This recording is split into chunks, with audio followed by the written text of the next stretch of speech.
Dios los siga bendiciendo, hermanos. Amén. Estamos gozosos de estar en la casa de Dios. ¿Está contento usted? ¿Está gozoso de estar en la casa de Dios? ¿Verdad que es un privilegio estar en la casa de Dios? Tener la posibilidad de haber llegado a este lugar y de poder escuchar ahora la palabra de Dios. Amén. Tenemos este privilegio y tenemos que aprovecharlo, ¿verdad? Sabemos que en otras partes del mundo tal vez hoy haya muchos cristianos que tengan el deseo de poder llegar a la casa de Dios y estén imposibilitados de hacerlo. Sabemos que eso sucede, ¿verdad? Que tal vez en otras partes del mundo ni siquiera haya cristianos que tengan un templo donde poder reunirse. Eso pasa hoy. Y nosotros, por ahora, tenemos ese privilegio. Sabemos de que muy cerca de aquí tenemos hermanos que están padeciendo persecución, ¿verdad? Y que están en necesidad. Y nosotros todavía tenemos este privilegio. Por eso tenemos que aprovecharlo. Y tenemos que estar atentos y estar gozosos de poder estar hoy aquí sentados y juntos, unánimes, haber adorado a Dios, haber cantado juntos, haber orado juntos y ahora poder abrir la palabra de Dios juntos y con libertad poder escudriñar. Amén. Hermano, no sé cómo usted vino, tal vez vino con cargas, con luchas, pero ahora en este momento, y habiendo dejado que el Espíritu Santo ya haya trabajado en su corazón, ¿verdad? Deje que siga obrando el Espíritu Santo a través de la palabra para que usted se pueda ir completamente renovado. La presencia de Dios y la palabra de Dios son las que administran nuestros corazones y nos transforman. Amén. La presencia y la palabra de Dios son las que transforman nuestras vidas. El sábado pasado tuvimos una jornada de jóvenes allí en el Bethesda. ¿Se acuerdan? Estuvieron orando por nosotros. Amén. Aunque llovió, estuvimos allí reunidos. Y tuvimos una preciosa jornada. Y estuvimos meditando en el pasaje allí en la palabra de Dios, donde Jesús se le aparece a dos discípulos, a Cleofas y a otro que no se sabe el nombre, que no eran del círculo selecto de Jesús, de los 12, que iban camino a Maús, luego que Jesús murió y resucitó entre los muertos. ¿Recuerda ese pasaje? Y ellos iban cabizbajos, tristes, ¿verdad? Preocupados, confundidos, porque bueno, con la esperanza de que un libertador, ¿verdad?, les quitara el yugo del Imperio Romano, y habiendo puesto toda su confianza y justamente toda su esperanza en Jesús, ahora Jesús había muerto y habían escuchado que él había resucitado, pero estaban confundidos al respecto. Dice que se les apareció Jesús en el camino, pero ellos no le veían por la gran tristeza que tenían y la gran confusión. Pero cuando Jesús, llegaban ellos a su casa en Emaús, dice que hizo como que tomaba para otro lado. Ellos le dijeron, le insistieron en que se quedara con ellos. Y cuando empezó allí a cortar el pan y a servirles, dice que sus ojos fueron abiertos y le reconocieron. Y allí dice que dijeron, cuando Jesús luego que les ministró, les sirvió el pan, desapareció. Dice, no ardía nuestro corazón cuando Él nos hablaba la palabra.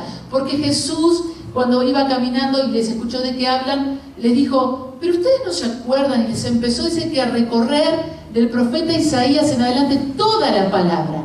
Y a recordarles la palabra de Dios y decirles, pero no estaba profetizado esto, no dice la palabra esto y esto. Y dice, cuando Él nos hablaba la palabra, ¿no ardía un fuego en nuestros corazones? Amén. ¿Recuerda este texto de la Biblia? Es la palabra de Dios la que enciende ese fuego en nuestros corazones, la que anima nuestro espíritu, la que enciende nuestro espíritu, la que trae fe a nuestra alma. Amén. La fe viene, dice, por el oír la palabra de Dios. Es la palabra de Dios la que obra, la que transforma nuestros corazones, la que ministra nuestros corazones. Y es la presencia de Dios. Jesús estaba allí con ellos. Y la palabra que Jesús les compartía fue la que transformó a todos los hombres. Que de estar cabizbajos y tristes, preocupados y turbados, dice que en el instante que Jesús desapareció, ellos dice que volvieron a Jerusalén. Fíjense, dice que había como 12 kilómetros, entre 10 y 12 kilómetros de Jerusalén a Emaús. Dice que volvieron, 12 kilómetros hicieron de regreso para contar esta experiencia que habían tenido y para decirle a aquellos que decían que Jesús había resucitado, que era cierto, que Él había estado con ellos. Amén. Así que en esta mañana la poderosa palabra de Dios va a obrar en su corazón, hermano. Es la palabra de Dios poderosa la que obra en nuestros corazones. Amén. Gloria a Jesús. Yo le invito a que abra su Biblia en esta oportunidad en el Evangelio según San Marcos, en el capítulo número 1, a partir del versículo 16. Amén. San Marcos 1, 16.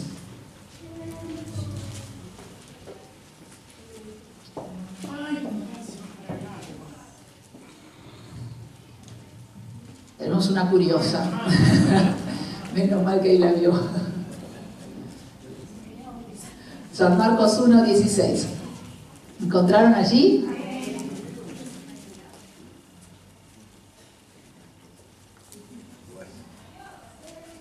Bueno, San Marcos 1, 16. Jesús llama a 4 pescadores. Amén. Gloria a Dios. Bueno, vamos a leer allí del 16 al 20. Dice así: andando junto al mar de Galilea, vio a Simón y a Andrés, su hermano, que echaban la red en el mar porque eran pescadores. Y les dijo Jesús: venid en pos de mí y haré que seáis pescadores de hombres. Y dejando luego sus redes, le siguieron. Pasando de allí un poco más adelante, vio a Jacobo, hijo de Zebedeo, y a Juan su hermano, también ellos en la barca, que remendaban las redes.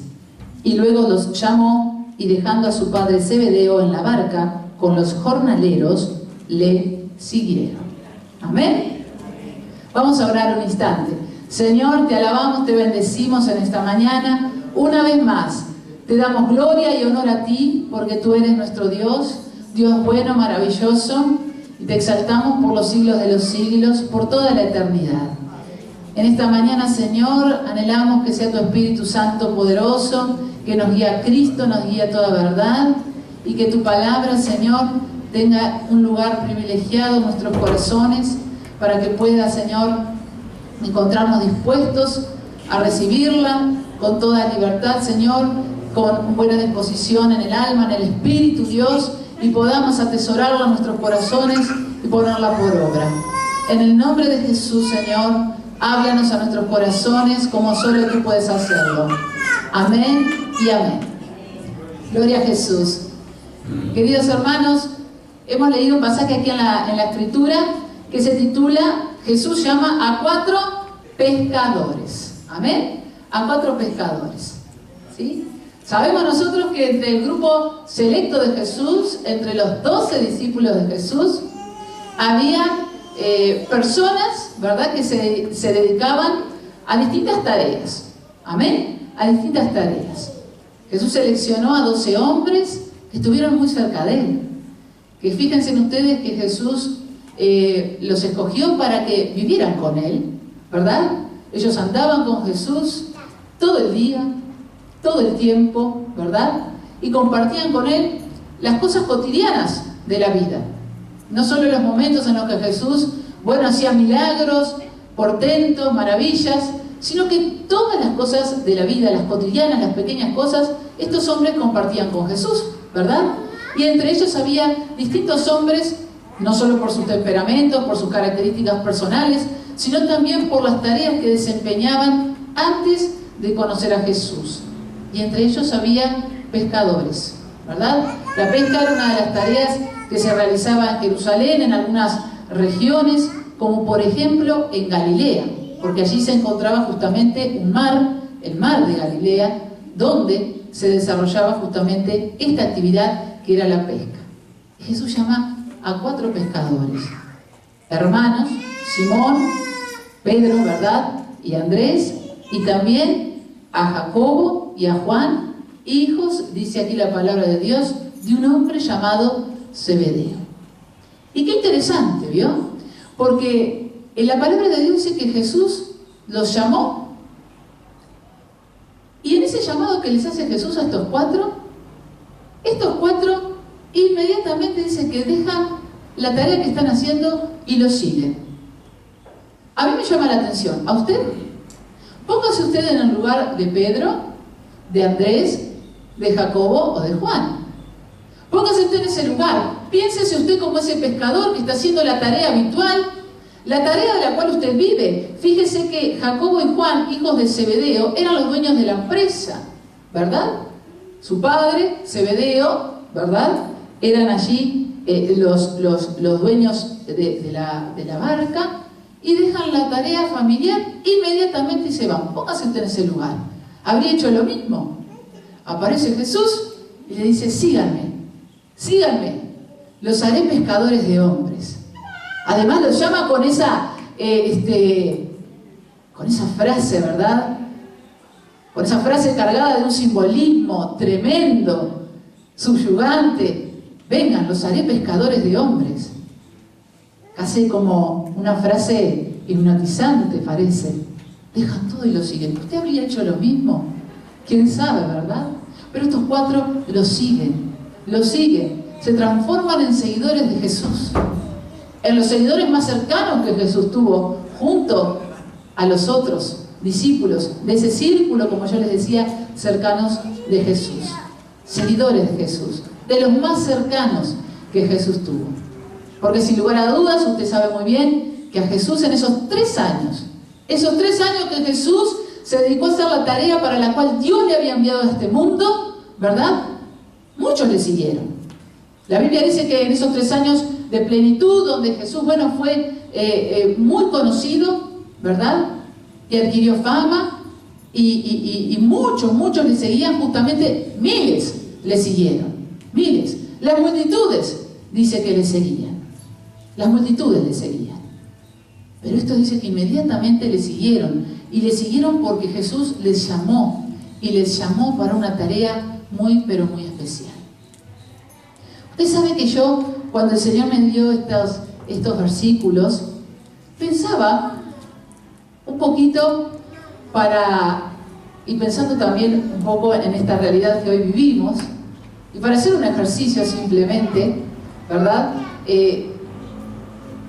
Y pensando, ¿qué pasaría hoy si Jesús hubiera venido en estos tiempos, ¿verdad? En este siglo XXI, a la tierra, con sus seguidores, en una famosa red social que hoy muchos manejan, llamada Twitter.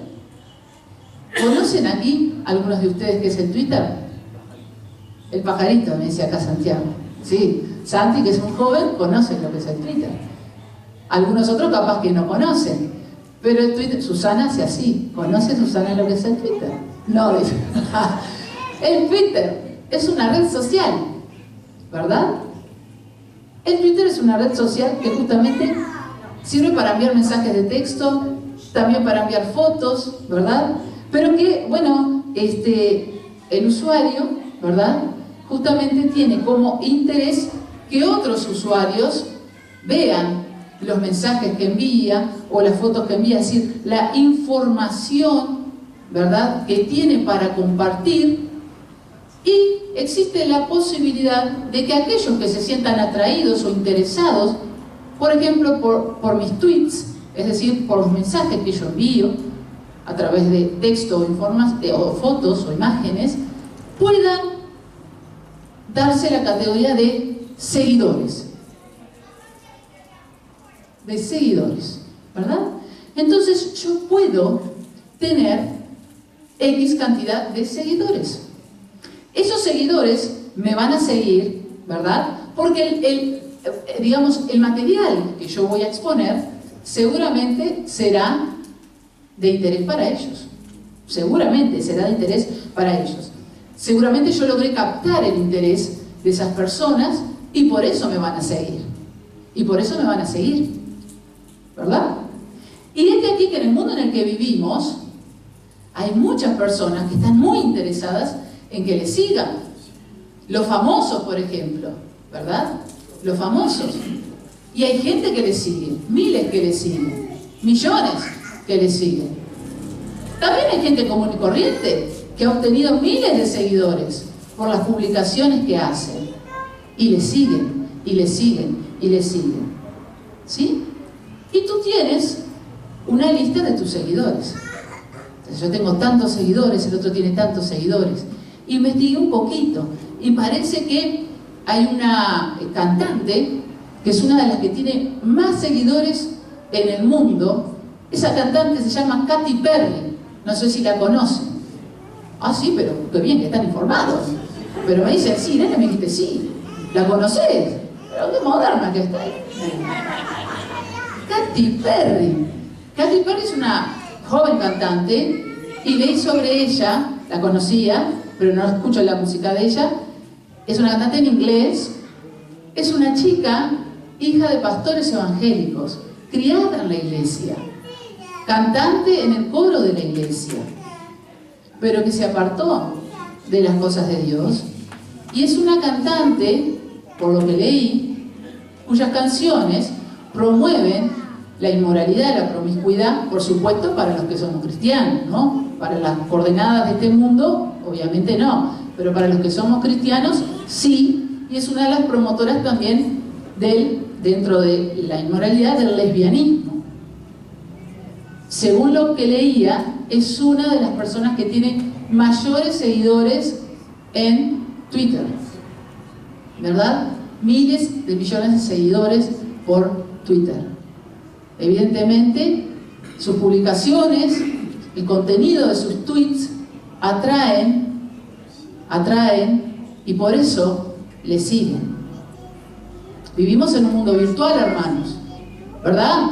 Usted y yo capaz que no, pero los chicos, los niños, los jóvenes, las generaciones futuras, los cristianos tenemos que luchar en contra de esto porque aún podemos caer en eso, podemos vivir una vida cristiana virtual, y la Biblia no ha cambiado y no nos enseña a vivir una vida cristiana virtual, ¿verdad? Entonces, debemos luchar en contra de esto. Tenemos esta cuestión, ¿no?, de seguidores virtuales. ¿Qué hubiera pasado si Jesús estuviera hoy entre nosotros? Tuviera un tweet, ¿serían miles los que le siguieran? Seguramente hubiera miles, porque en el mundo entero somos miles de cristianos. Pero, y aunque no encontré una fuente fidedigna para traerles hoy un dato sobre nuestro país, acerca de hoy cuántos cristianos somos, por eso no voy a decir una cifra, pero sí sé que en porcentaje somos pocos, ¿verdad?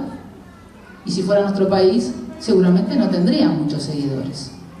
Y como está el mundo, si Jesús publicara en sus tweets, sus mensajes, no creo que tuviera muchos seguidores.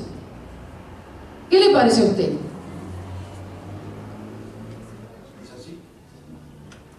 Si Jesús publicara en Twitter, ahí va, porque no sé cómo es en su perfil, no sé si se dice perfil en Twitter. A ver, esperen que yo había anotado acá si era el perfil. Bueno, ¿verdad? En su usuario tuiteara, ¿verdad? ¿Tendría muchos seguidores?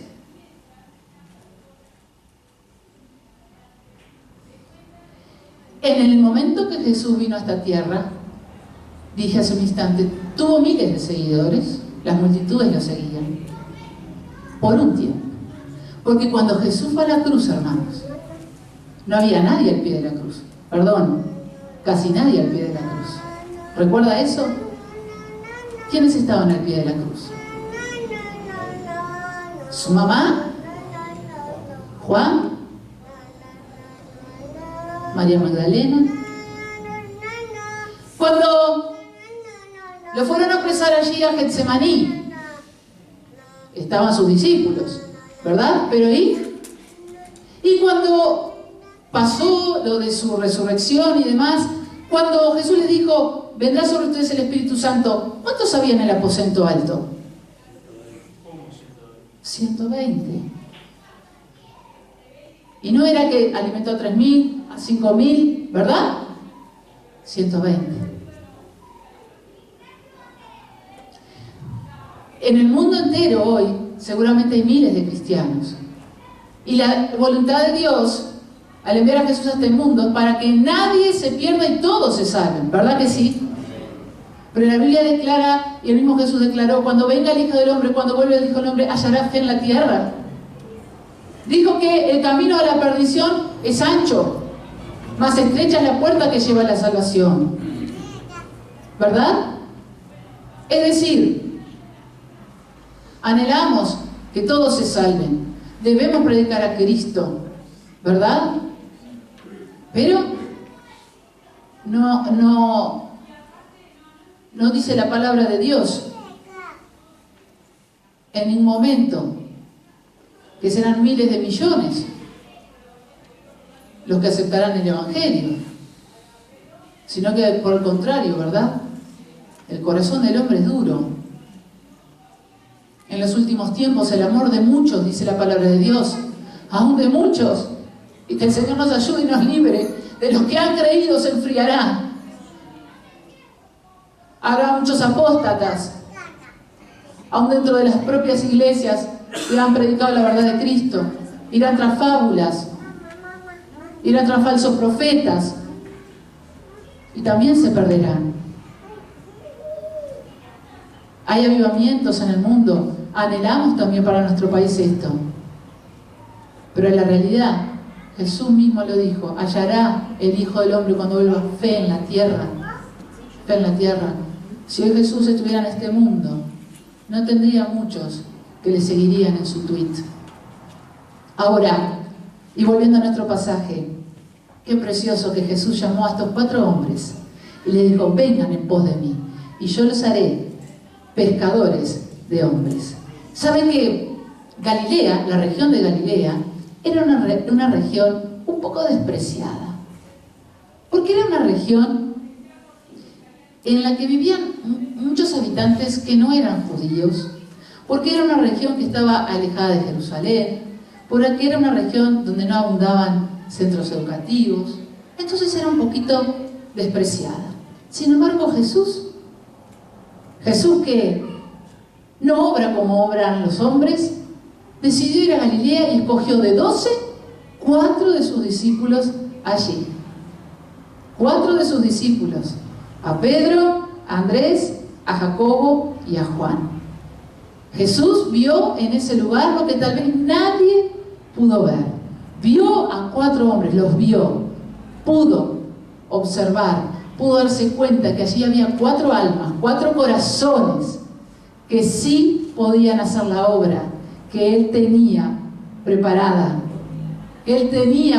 para hacer y que anhelaba hacer y que quería preparar con otras personas y que necesitaba un equipo allí para desempeñarla.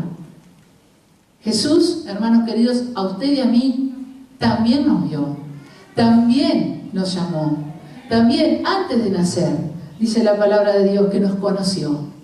Amén, allí en Jeremías. Y también nos ha llamado para que como a estos discípulos, usted y yo, seamos pescadores de hombres. Cada uno de nosotros tiene una tarea en esta vida, ¿verdad?, para desempeñar.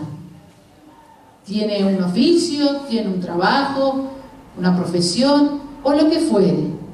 Pero también el Señor nos ha llamado a nosotros, como a estos otros, a seguirle para ser pescadores de hombres. Amén. Gloria a Jesús. Cuando Jesús nos llama a ser sus seguidores, es para llevarnos a otros escenarios, para llevarnos a otros espacios, para llevarnos a una vida de bendición y a una vida de gloria. Amén. Ellos pasaron de ser pescadores, ¿verdad?, a ser pescadores de hombres. Jesús transformó sus vidas, como también ha transformado tu vida y ha transformado mi vida. Amén. Fíjense en ustedes, que los llevó de trabajar con peces a trabajar con personas. Amén. Los llevó de las redes a un mensaje poderoso, acompañado de milagros, de prodigios, de señales. Fíjense en todo lo que vivieron esos 3 años estos hombres, algo que jamás nunca pudieron imaginar, ¿verdad? Los llevó del anonimato a impactar a miles y miles de personas, a impactar tu vida y mi vida, ¿verdad? Porque, por ejemplo, el apóstol Pedro, leemos nosotros en la palabra de Dios todo lo que vivió junto a Jesús, todo lo que después el apóstol Pedro, ¿verdad?, lleno del poder del Espíritu Santo, vivió en el nombre del Señor Jesús.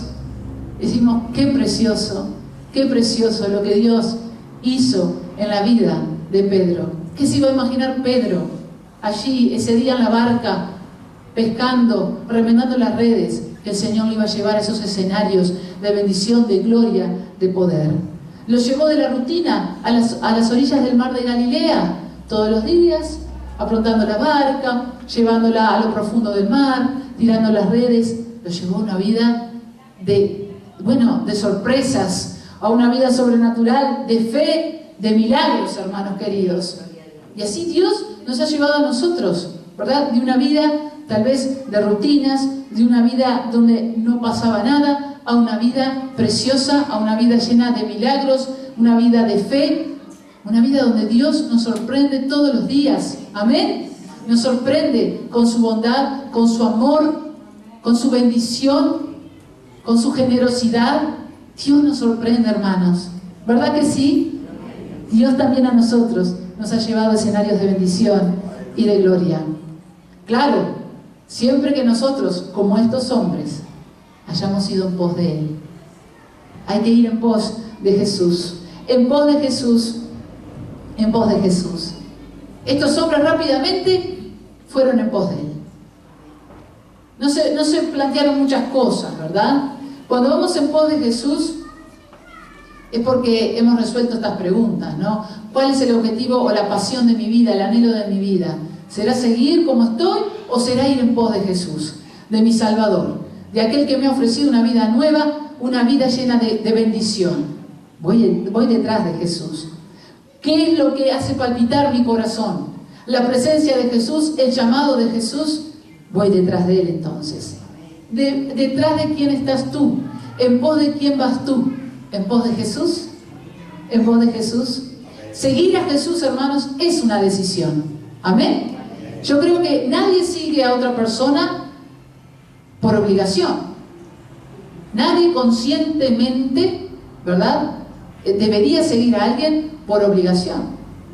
Las personas cuando siguen a otros, como hemos dicho, los siguen porque están convencidos de que hay algo en esa otra persona que les atrae, que les interesa, que les resulta atractivo, ¿verdad?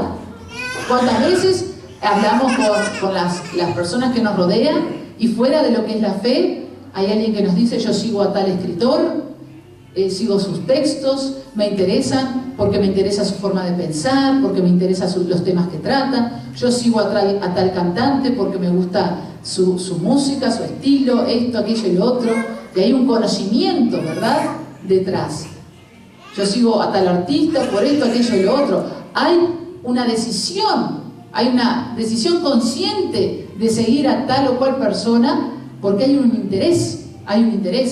Y cuando nosotros decidimos seguir a Cristo es porque realmente estamos convencidos de que le seguimos, porque sus enseñanzas nos interesan, porque la persona de Jesús nos ha cautivado, amén, y porque realmente queremos seguirle, queremos estar en contacto con Jesús, porque nos atrae la persona de Jesucristo y queremos conocerle más y queremos obedecerle y queremos hacer como Él dice, no como nosotros decimos, ¿verdad? Por lo general, cuando alguien decide seguir a otro es porque hay una veneración, porque hay realmente un deseo, ¿sí?, de agradar a esa otra persona. Cuando nosotros decidimos seguir a Jesús es por convicción, no por obligación. ¿Amén? No por obligación. A Jesús no le interesa que nadie le siga por obligación. Muchas personas se le acercaron a Jesús. Miles. Jesús nunca obligó a nadie. ¿Usted lee en la Biblia que Jesús ha obligado a alguien a seguirle? Jamás. Jamás.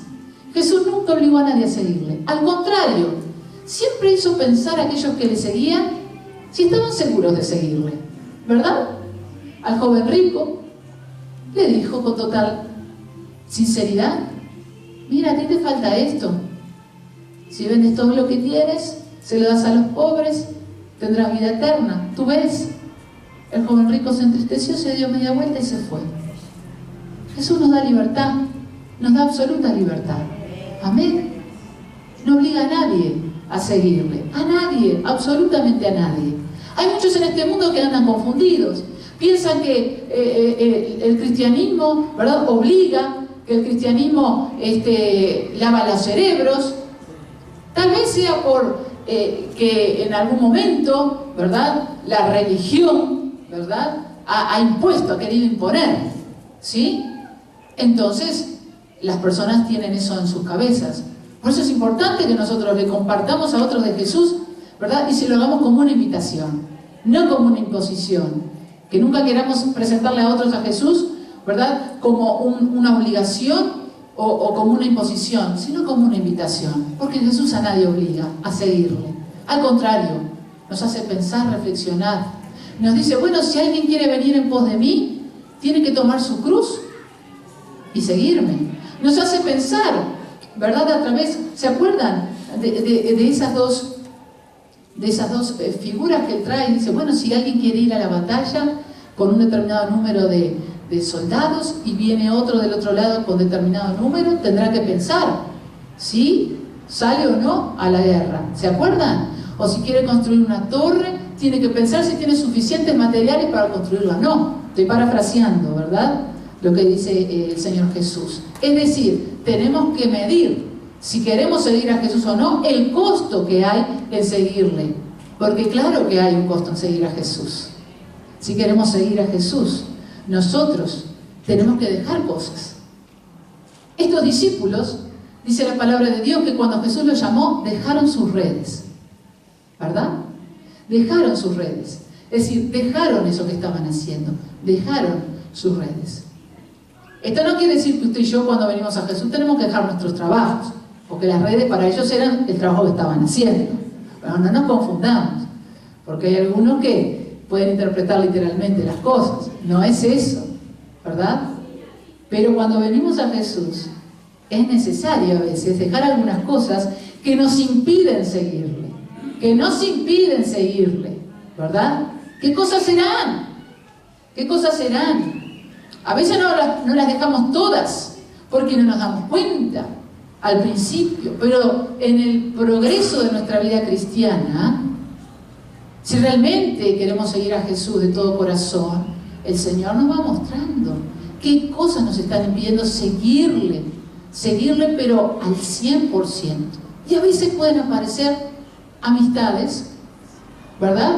Amistades que nos están impidiendo, que son obstáculos para seguir a Jesús al 100%. Amistades cuyas invitaciones o cuyos estilos de vida nos apartan, ¿verdad? Nos apartan del camino de Dios. Capaz que a alguno de ustedes les ha sucedido. Y a veces es una batalla interna. Y decimos, ¿cómo hago? Si le digo que no a mis amigos o a mis conocidos, también puede ser de familia, ¿verdad? Pero hermanos queridos, tenemos que tomar una decisión. Tenemos que dejar las redes, como hicieron estos discípulos. Tenemos que dejar esas redes. Si son obstáculos, si son esos obstáculos que nos apartan del camino de Dios, si son esos obstáculos que nos están impidiendo seguir al 100% a Jesús, debemos dejarlos. Si son negocios que a veces tenemos, ilegales o deshonestos, o si aún son trabajos ilegales o deshonestos, ahí sí, hermanos, tenemos que tomar una decisión y tenemos que dejarlos.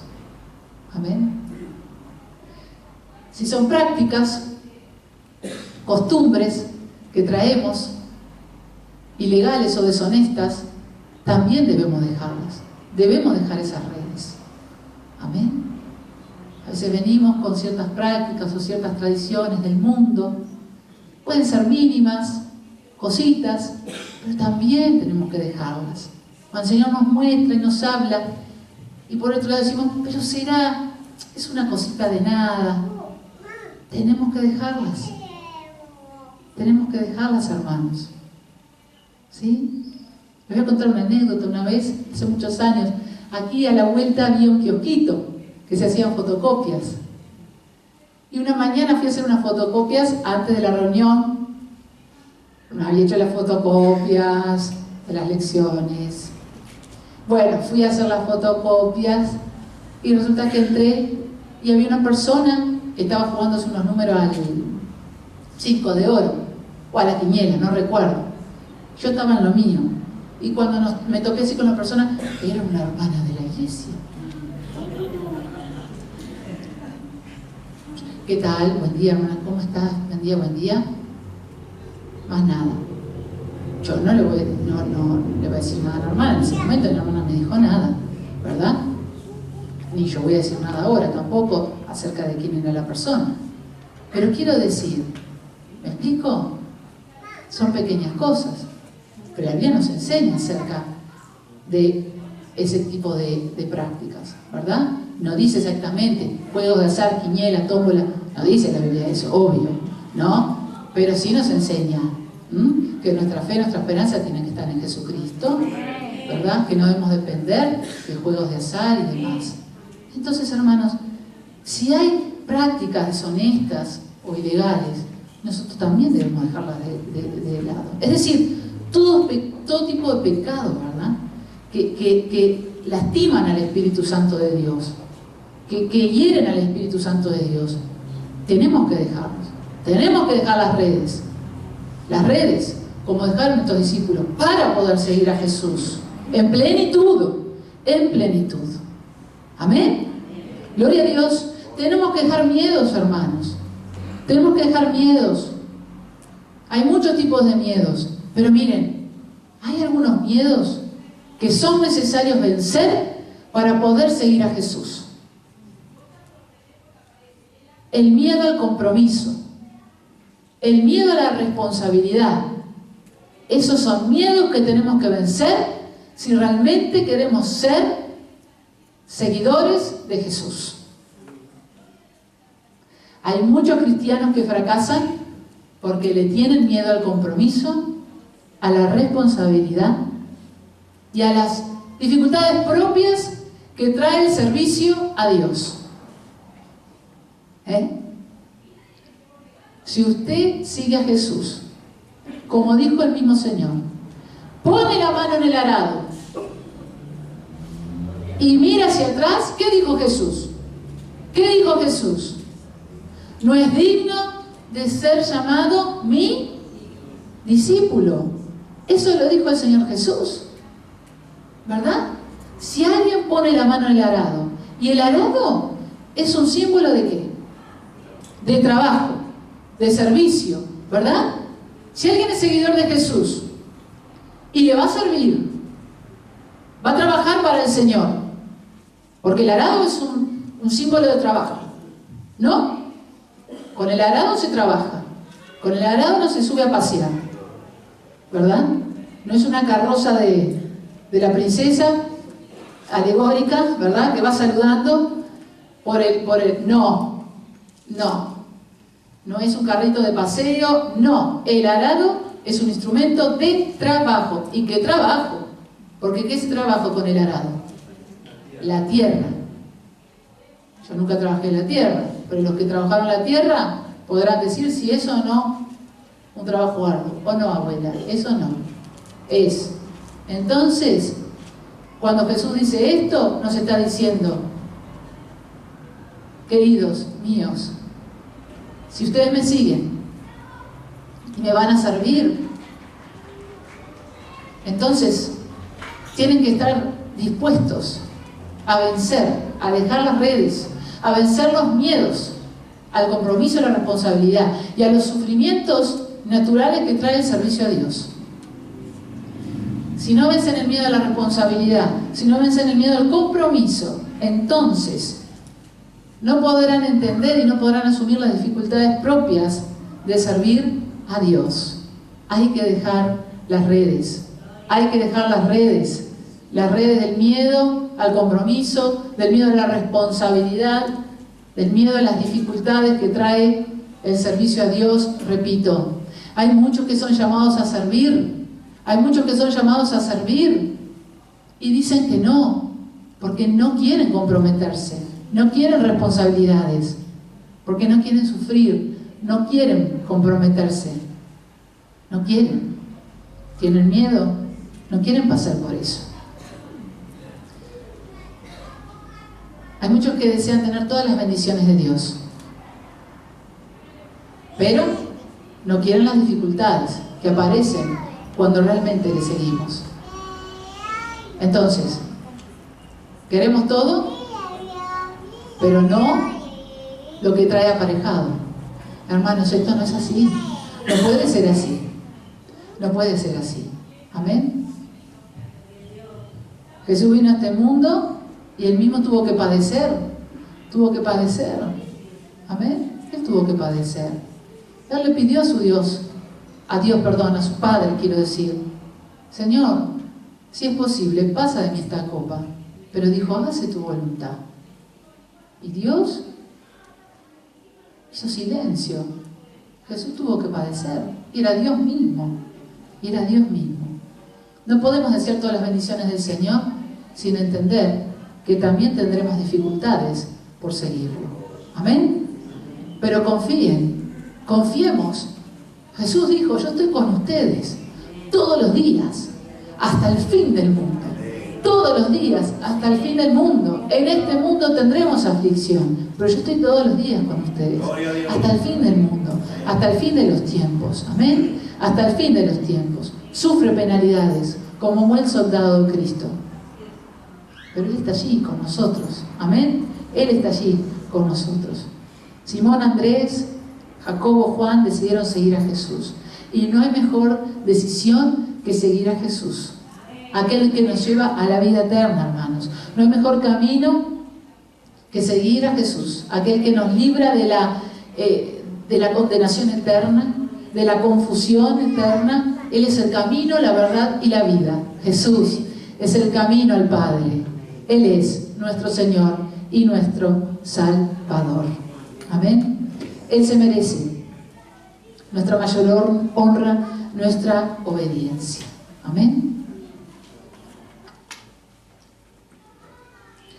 Gloria a Jesús. ¿Saben qué? Cuando Jacobo y Juan siguen a Jesús, dice la palabra de Dios, que dice la palabra de Dios, que dejan a su padre Zebedeo. Amén. Dejan a su padre Zebedeo. Fíjense en ustedes. Tal vez ellos podrían haber puesto como argumento a Jesús: no, Jesús, no te podemos seguir. Tenemos a nuestro padre. Tal vez era un hombre grande. Tenemos que quedarnos con él. Pudo haber sido un argumento para no seguir al maestro. Sin embargo, lo siguieron.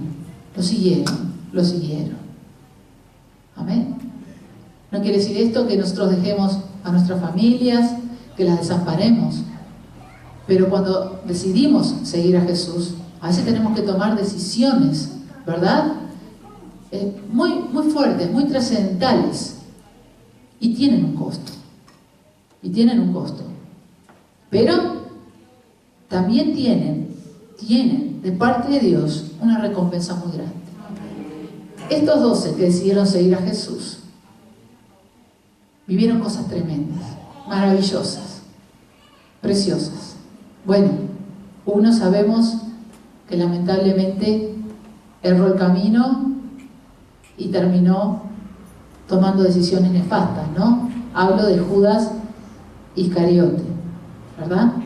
Que traicionó a Jesús y bueno, lamentablemente se terminó matando, ¿verdad? Pero digo, la palabra de Dios dice que estos hombres, estos apóstoles, tienen lugares privilegiados en el cielo. En la visión del Apocalipsis, dice la palabra de Dios que la ciudad es de oro puro y el muro de la ciudad tiene 12 cimientos, cada uno es de una piedra preciosa, entre ellas zafiros y esmeraldas, y dice la Biblia: y el muro de la ciudad tenía 12 cimientos y sobre ellos los 12 nombres de los 12 apóstoles del Cordero. Gloria a Dios. Que estos hombres que decidieron seguir a Jesús tienen un lugar de privilegio también en el cielo. Algún día les conoceremos, ¿verdad? Han dejado testimonio en la palabra de Dios de lo que vivieron con Jesús, de las enseñanzas. Nos han dejado testimonio de Jesús, ¿verdad? Mateo, Lucas, Juan, que han escrito los evangelios, ¿sí? Pedro. Es decir, qué bueno que ellos decidieron seguir a Jesús y que no miraron atrás. Hermanos queridos, usted y yo hemos decidido seguir a Jesús voluntariamente. Hemos decidido seguir a Jesús de cerca, como estos 12. Si alguien aquí no está siguiendo a Jesús de cerca, hágalo en esta mañana. Tome esa decisión de seguir a Jesús de cerca, como estos discípulos que convivieron con Él. No sigamos a Jesús en forma virtual. No sigamos a Jesús en forma virtual. No sigamos a Jesús mirando un videíto. No sigamos a Jesús tuiteando o retuiteando un versículo. No sigamos a Jesús en forma virtual. Sigamos a Jesús de cerca. Leamos la Biblia, oremos, vengamos a la iglesia. Tengamos una experiencia propia con Jesús, personal con Jesús. Sigamos a Jesús con alegría, con gozo. Amén, hermanos. A veces en el servicio a Dios podemos tener luchas, pero pidamos a Dios que renueve nuestras fuerzas, que renueve nuestro gozo. Amén. Sigamos a Jesús con alegría, con gozo. Sigamos a Jesús con fidelidad. Amén. 120 eran los que estaban esperando la promesa del Espíritu Santo. Que seamos de ese grupo de los fieles. Amén. Que le esperemos con fidelidad y con amor. Amén. Vamos a ponernos en pie y vamos a renovar ese compromiso con el Señor en esta mañana.